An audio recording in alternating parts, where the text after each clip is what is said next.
হাজবেন্ডরা বলে বাপের বাড়ি মধুর হাঁড়ি। আসলে তারা জানে না মেয়েদের জন্য বাপের বাড়ি কী একটা। হ্যালো এভরিওয়ান, আসসালামু আলাইকুম। আজকে বাপের বাড়ি চলে যাব বলে আব্বু আমাকে নিতে আসছে। আমার আব্বু আসবে বলে আমি আজকে অনেক কিছুই রান্না করলাম, তাই আপনাদের সাথে রান্নাগুলো শেয়ার করলাম।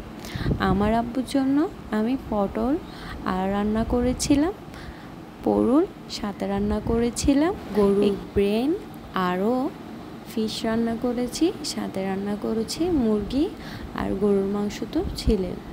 তো আমার আব্বুর কিন্তু অ্যালার্জি, তাই আমার আব্বু গরুর মাংস কম পছন্দ করে, তাই আমি আব্বুর জন্য এত বেশি চিংড়ি আর গরুর মাংস অ্যালার্জি জাতীয় খাবারগুলো কিন্তু করিনি। আমার আব্বু হালকা খাবারই পছন্দ করে, তাই আমি হালকা কিছুই আব্বুর জন্য রান্না করেছি।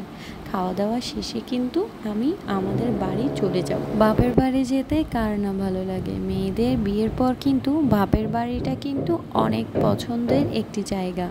বিয়ের পর কিন্তু মেয়েদের জন্য বাপের বাড়ি সব কিছু হয়ে থাকে।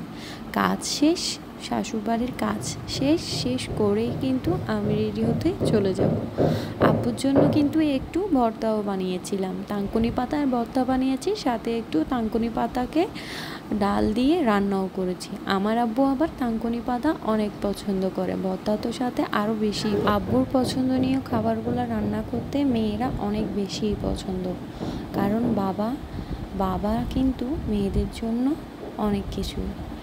বাবার জন্য যেমন মেয়েরা রাজকন্যা, তেমন কিন্তু মেয়েদের জন্য বাবাটা কিন্তু সুপার হিরো।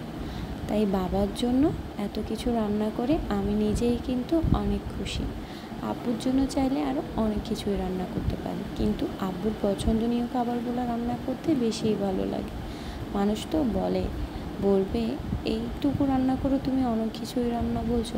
আসলে না, আমার আব্বুর পছন্দের খাবারগুলো আমি রান্না করতে পেরে আমার অনেক ভালো লেগেছে। রান্না বান্না শেষ, তো আমি এবার ভর্তাটা বানিয়ে নিচ্ছি। ভর্তাটা বানিয়ে তারপর আব্বুর জন্য ভাতগুলো রেডি করে আমি কিন্তু রওনা দিব সাতকানিয়ার উদ্দেশ্যে। আমার বাপের বাড়ি যেতে আমার আজকে অনেক আনন্দ লাগছে। আপনাদের বাপের বাড়ি যেতে আপনাদের কি সেম হয়?